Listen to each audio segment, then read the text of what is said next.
The Cursed Mirror. Hey there, listeners of Shadows of the Night.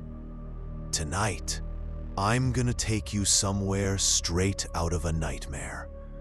A crumbling old caravanserai, lost in the heart of an endless desert, where even the stars seem too scared to shine.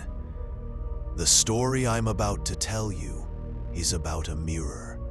Not just any mirror, a cursed one that they say steals the soul of anyone who looks into it. What's left behind ain't you anymore. It's something else.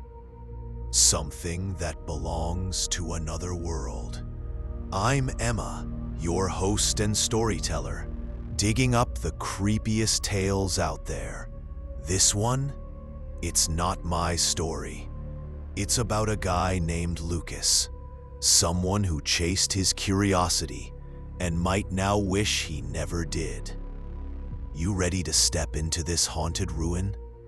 Just a heads up, if you feel something creeping behind you, don't look in a mirror.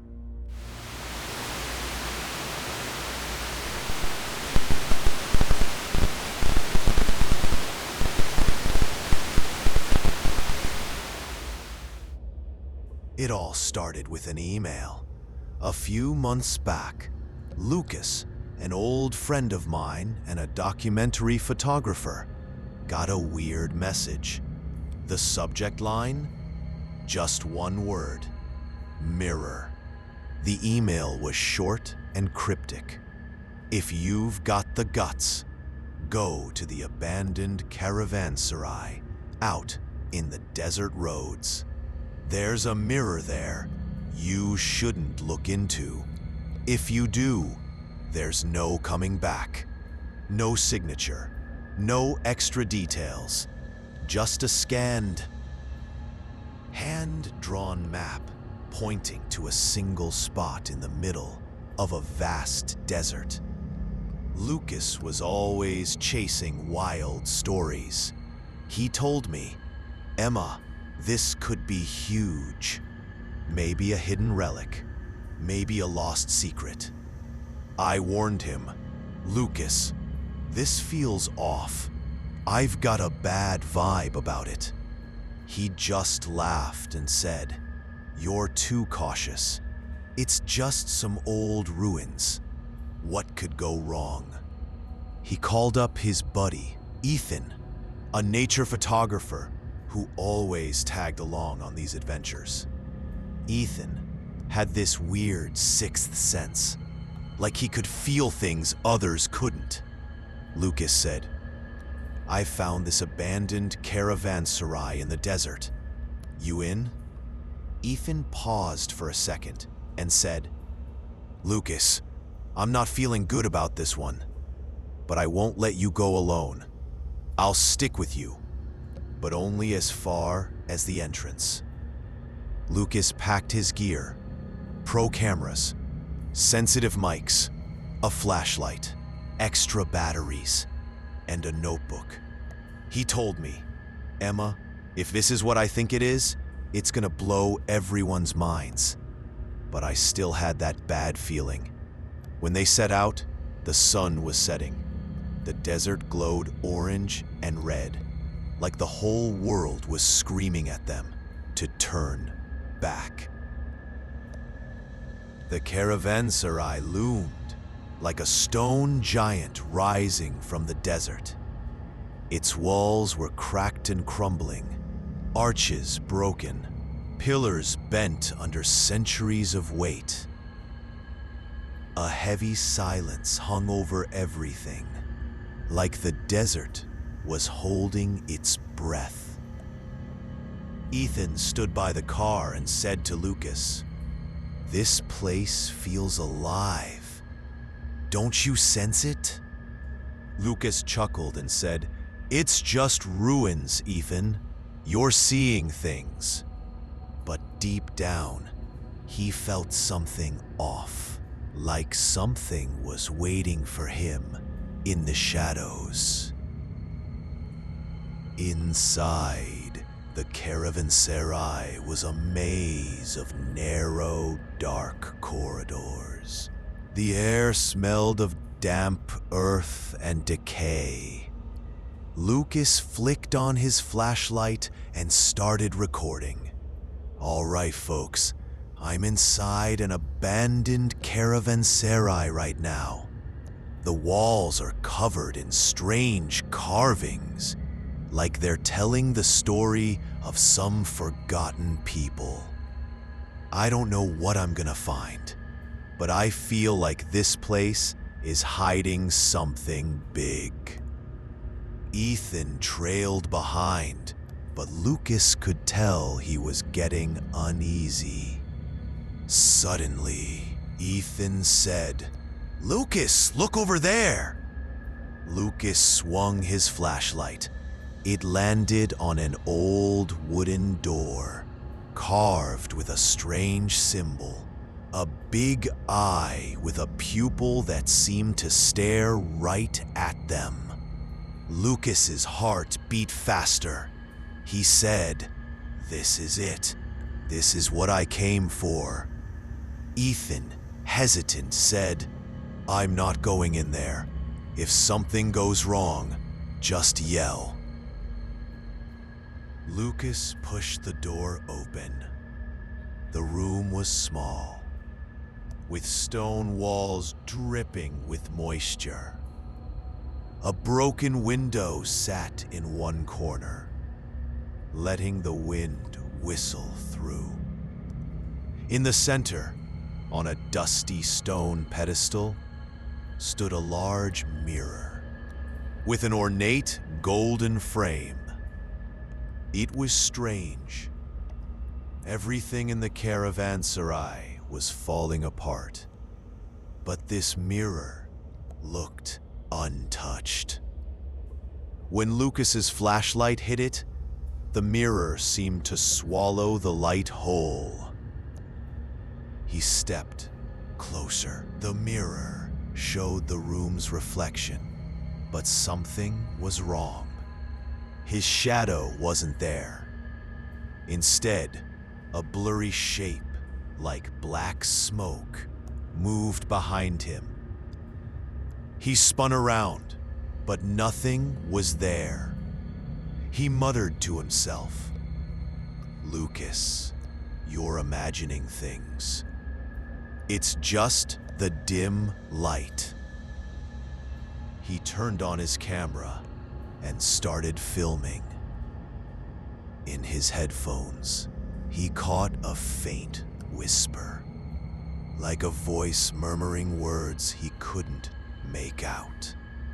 He thought his mic was picking up static, but when he looked back at the mirror, he saw a face, not his own, not human.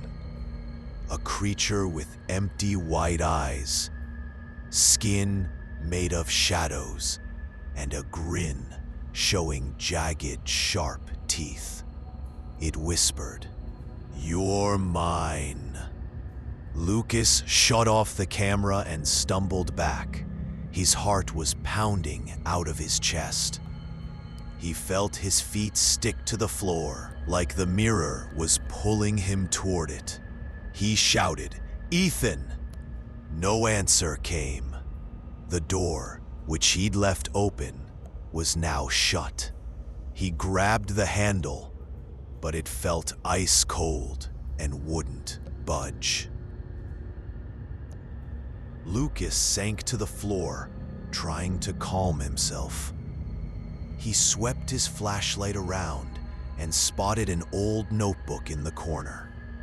He'd seen it in one of the corridors earlier, but thought it was just scrap paper. With shaking hands, he picked it up. Its pages were yellowed and brittle, like they'd been there for centuries. The writing was in a strange script, scrawled as if in a hurry, but he could make out a few words. Mirror, gateway, jinn, sacrifice. Below them was a drawing of the same eye carved on the door, Another line read, "For freedom, blood must be spilled." Lucas realized the mirror wasn't just an object. It was a gateway to another world. The notebook told of a greedy merchant who long ago made a pact with a jinn in this caravanserai. The jinn granted him wealth and power, but in return, it claimed the soul of anyone who looked into the mirror. Each victim made the gateway stronger, and now Lucas was one of those victims. The whispers grew louder. They seemed to come from the walls and ceiling. In the mirror, the creature became clearer. Lucas could now see its sharp teeth, long claws, and hollow white eyes. Its voice echoed in his head. "You can't escape." Then, in the mirror's reflection, he saw Ethan, standing behind him, but his eyes, they were white, like the creature's. Lucas yelled, "Ethan, are you there?" His voice died in the room. He turned, but Ethan wasn't really behind him. He was only in the mirror. A voice came from the mirror. "Lucas, why did you come? You're his now." But the voice, it wasn't Ethan's. Something else was speaking through him. Suddenly, Lucas heard footsteps from the corridor. He thought it was Ethan, but when he swung his flashlight, he saw someone else. A woman with long, black hair that looked wet. Her clothes were old, like the silk robes of ancient traders. She said, "You shouldn't be here." Her voice came from her mouth, but her lips didn't move. Lucas asked, "Who are you?" She said, "I was like you, someone who looked." The woman said her name was Nora. She told him that years ago, when the Caravanserai was still alive, she'd come here out of curiosity. She looked in the mirror, and now her soul was trapped. She said, "The mirror doesn't kill you, it's worse. It takes you and swaps places with itself." Lucas's heart froze. He asked, "Where's Ethan?" Nora, with a bitter smile, said, "He's not himself anymore." Lucas decided to talk to the mirror. He didn't know why, but it felt like his only shot. He said, "Whatever you want, it's not me. Let Ethan go. Free Nora." There was a moment of silence. Then the mirror started trembling.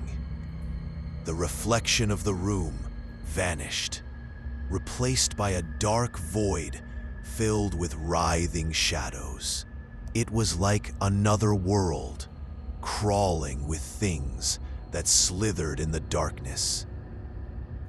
Lucas felt his body grow light, like his soul was being pulled out of him.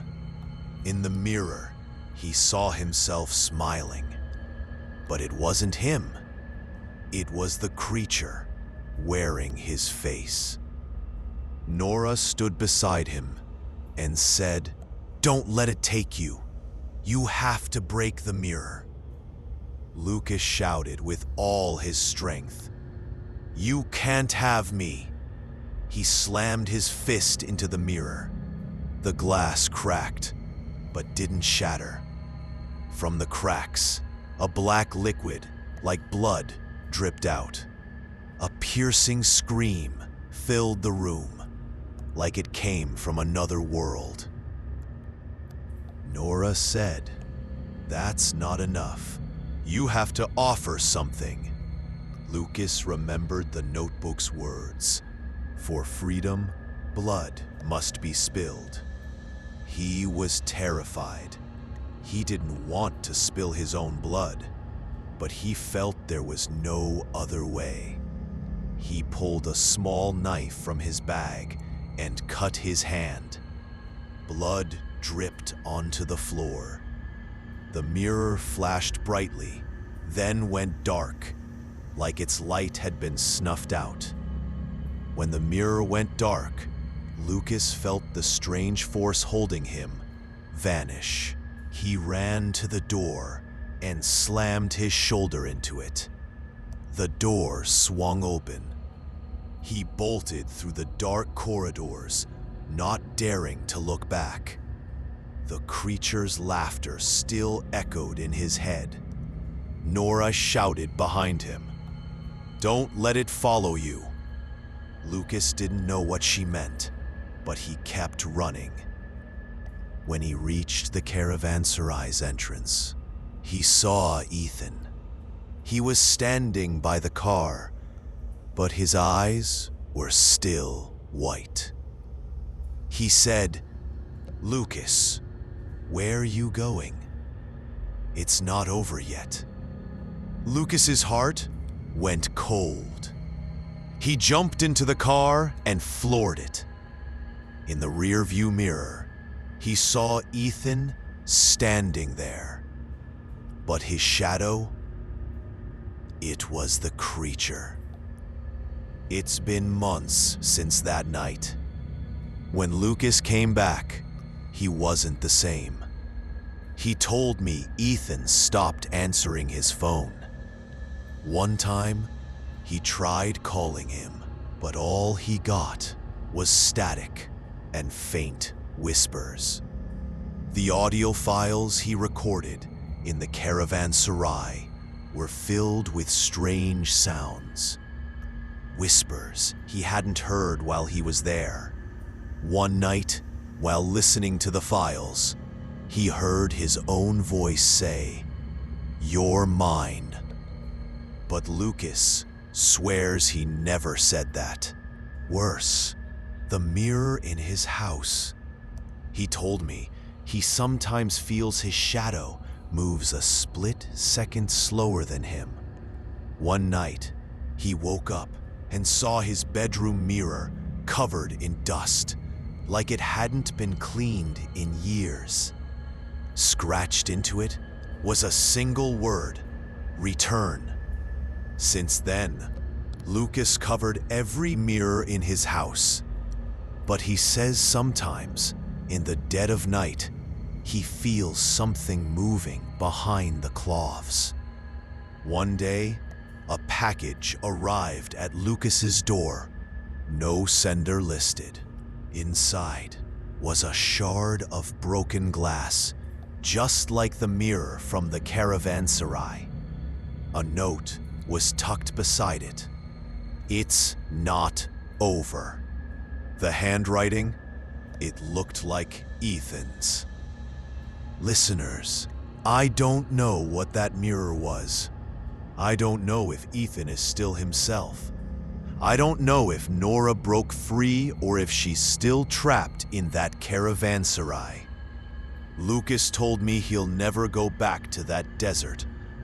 But sometimes when I talk to him, I see something in his eyes, like a shadow, a darkness still clinging to him. One thing I know for sure: if you ever stumble across an abandoned Caravanserai, don't look in any mirrors. What you see might not be you anymore. Yo, listeners, if you've got any creepy stories about abandoned places, weird mirrors, or feeling something not human around you, hit us up. Your tale might make it into our next episode. Till then, keep an eye on your shadows.